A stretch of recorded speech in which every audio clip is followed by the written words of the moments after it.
message is clear, isn't it? That when we talk about managing expectations, I mean, part of this is really that as teachers, those of us, and I speak personally here, that you're very emotionally invested in what you do. We're social animals. We want to give the absolute best we can. And so, as Steve was saying, in an environment in which you don't control really, not just the technology, but also the social interaction is a whole new thing. And that's really, really difficult. So perhaps, I mean, when we're talking about expectations, we might need to start with the expectations, what we expect from ourselves as teachers has to be managed as well. We might need to be a little kinder to ourselves, because, as you said, Alejandra, this is absolutely new. Did you go through a process of this year, Steve, of kind of a bit of self-talk, a bit of like, I need to just accept that I can't, expect perfection, and I've just got to get through this? Yeah, I think probably every teacher's having that talk at the moment. For me, that there is one voice in my head that says, look, chill. There's nothing you can do about it. It was the Wi-Fi, and there's nothing I could do about that. At the same time, you're walking out the door with a sense of dissatisfaction because it wasn't what you wanted for the students.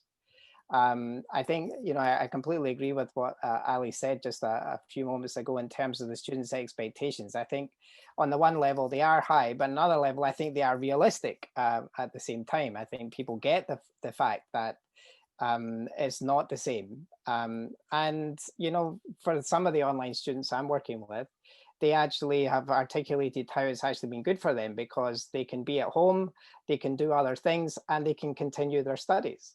And I think, I really admire that. I admire anyone who has chosen to continue studying during the pandemic, because a lot of people, I think, postpone and are waiting for the world to get back to normal, whatever we mean by that. But I think the ones who've chosen to slog it out and do it are going to be rewarded in time. And for teachers, I think we do need to be kind to ourselves, and we do need to be gentle, but it is frustrating. There's that kind of duality of the frustration that goes along with a realization that in some aspects we just can't do anything about it. We just have to get on with it. So this is interesting, just to kind of bring it back a little bit, because this is something I read that you'd written as well, Steve, which was that you think that people that have chosen not to postpone are heroes, I think was the word you used. Which is kind of interesting. So I'm wondering from both of your perspectives, and maybe starting with you, Alejandra, did you notice, when you're in a classroom, there's always a mixture of kind of levels of engagement around you, always the case. You've always got the person that's like super attentive and, engaged in everything. And then you've got the person who's just kind of one eye on the WhatsApp constantly. And there are those mixed levels. But I mean, I wonder if you guys have noticed that because of the situation this year, that only the most kind of engaged and determined learners actually kind of stayed on. And if you noticed a change in the dynamic around you compared to your previous experience of this more mixed dynamic. That's a theory. So what do you think? From my end, I think it all starts with the why, right? And I think that would determine whether you continue or not. In my personal experience, the reflection I went through is I'm struggling with this change, but why did I want this program to happen? Why did I choose this program? What are my motivations related to selecting this program? And as a matter of fact, I selected the program because it was a synchronous program in Madrid with a specific time frame during weekends that I could undertake because I was working the rest of the week. And all of a sudden, I start with a program that still is synchronous, still is during weekends, but is no longer on site. So that was my first shock, because for me, my initial why was network.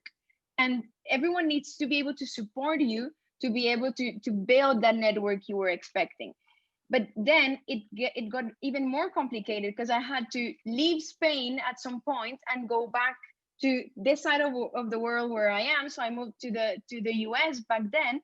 And what happened is that I all of a sudden didn't have my network, but on top of that, I was enrolled in a synchronous program from the States. So welcome to the time difference. And I was in class from 3 a.m. to 8 a.m.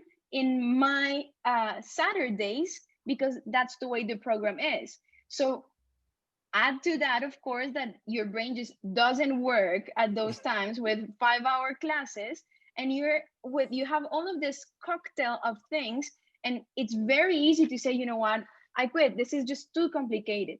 But in my personal sense, that was just too easy, because I wanted this so badly at the beginning that you're only a few months away, let's do this. And I think that what really helped me was the group I had, because I was doing an executive education program, and everyone else was already working. Everyone else had, well, the big majority of the students had kids at home, had their families working in the very middle of the pandemic.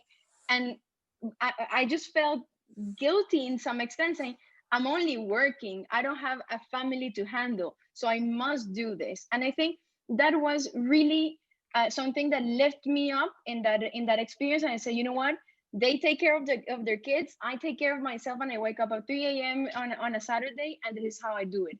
Once again, I will not choose it again within this format. And I think there should be a big improvement in whether you teach asynchronous or synchronously, because that's something that many schools just haven't unlocked yet.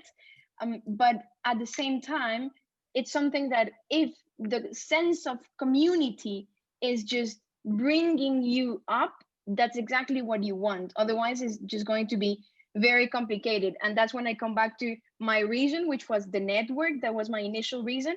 And only because I was able to see that network in a very different way, that's the only reason why I managed to go back to the initial rhythm I wanted. It's because I found out that network was there to support me, just in a different way. But that's fine. That it met my initial purpose in a certain way. So that's why I managed to continue.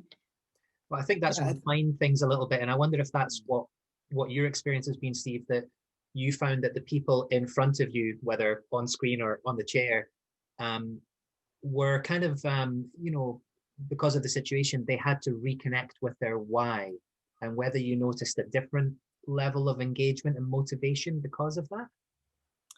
Yeah, I mean, I think to pick up directly from what Alejandra said, I think the idea of people having to tune in from vastly different time zones is an indication that schools haven't really adjusted to the reality of what's going on. I have a student in one of my classes who is based in Indonesia, and when our class begins, it's 1 o'clock in the morning for him. And so he tunes in every week from 1 a.m. to 4 a.m. Which is incredible. I mean, and what you described there, Alejandro, the same, that, I think your determination to do it in spite of the fact that the system made it very difficult for you to do. So I think that albeit that we're calling the phase that we're in, we started with the emergency phase and now we're in the hybrid phase. I don't think it is properly hybrid. I don't think that it's designed around the student. We're basically saying, okay, it's kind of like the Model T Ford. You can have any color as long as it's black. So the class is happening then. You're living in Miami, well, the class is happening then. And, we really need to think about that, because I don't think that's good enough. I think we need to do better on that one. But for sure, in spite of all of the difficulties that have been thrown in front of students, the fact that they have chosen to show up and continue is amazing. And I would say of the ones that I'm teaching, I mean, it's just in one school, but the ones I'm teaching, the commitment level is really high. And what's different, I think, is the determination level is really high. These are people who are more focused and determined to do something positive with this year rather than let the year beat them. They actually want to emerge from this with a new degree and new hopes and aspirations. And I'm sure that they will get attention in the job market for having done that, as opposed to just postponing or delaying. I think coming out with a new master's when everyone else has been, you know, kind of doing something else, I think will be a real advantage for them. So, I mean, the word hero becomes overused and whatever, but I think there is a heroic dimension in that, that people are overcoming all of the obstacles in their way, whether it's time zones or families or whatever, to show that level of determination and commitment to complete a degree when the world is basically falling down around us. I think it's amazing.